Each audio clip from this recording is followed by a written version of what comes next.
याज्ञवल्क्य मैत्रेयी संवाद। इस प्रकार की बातें ऋषि याज्ञवल्क्य और मैत्रेयी के बीच हुई थी। ऋषि याज्ञवल्क्य ने संन्यास ग्रहण करने का निश्चय किया। उन्होंने अपनी पत्नी मैत्रेयी और कात्यायनी से कहा, मैं अब सन्यासी होने जा रहा हूँ। मैं अपनी संपत्ति तुम दोनों में समान रूप से बांट देता हूँ कि जिससे तुम दोनों के बीच कोई झगड़ा न होने पाए। मैत्रेयी तो ब्रह्मावादिनी थी। उन्होंने पति से पूछा, इन धन संपत्ति से क्या मुझे मोक्ष प्राप्त होगा? मैं अमर हो पाऊंगी? याज्ञवल्क्य ने कहा, अरे धन से कभी मोक्ष की प्राप्ति हो सकती है क्या? हाँ, इससे तुम्हें सुख सुविधा भोग के पदार्थ मिल सकेंगे, अतः तुम आनंद से जीवन बिता सकोगी।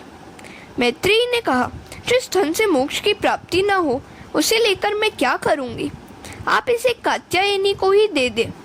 मैत्रेयी की जिज्ञासा से प्रभावित होकर मुनि ने उसे ब्रह्म विद्या का उपदेश दिया और मोक्ष के साधन बतलाए। याज्ञवल्क्य ने कहा, हे मैत्रेयी, अपने स्वयं के सुख के हेतु ही घर, पुत्र, पत्नी आदि प्रिय लगते हैं। वैसे तो प्रिय मात्र आत्मा ही है। आत्मा वै सर्वेषां प्रिय, न वा अरे पत्यो कामाय पति प्रियो भवति आत्मनस्तु कामाय पति प्रिया भवति। न वा अरे जायाया कामाय जाया प्रिया भवति आत्मनस्तु कामाय जाया प्रिया भवति। न वा अरे पुत्राणां कामाय पुत्रा प्रिया भवति आत्मनस्तु कामाय पुत्र प्रिया भवन्ति। पति से पत्नी का जो प्रेम है वह पति की कामना पूर्ति के लिए नहीं किंतु स्वयं की कामना पूर्ति के लिए ही है। इसी प्रकार पति का और माता पिता का पुत्र प्रेम भी स्वयं अपनी कामना पूर्ति के लिए ही है। पत्नी पति से प्रेम करती है क्योंकि पति उसका जीवन यापन करता है। पति होगा तो मैं जी सकूंगी, इसी आशा और अपेक्षा से पत्नी पति से प्रेम करती है।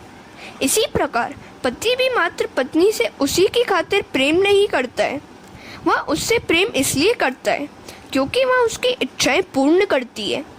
माता पिता पुत्र से इसलिए स्नेह रखते हैं क्योंकि उन्हें आशा है कि वह बड़ा होकर उनका पालन करेगा।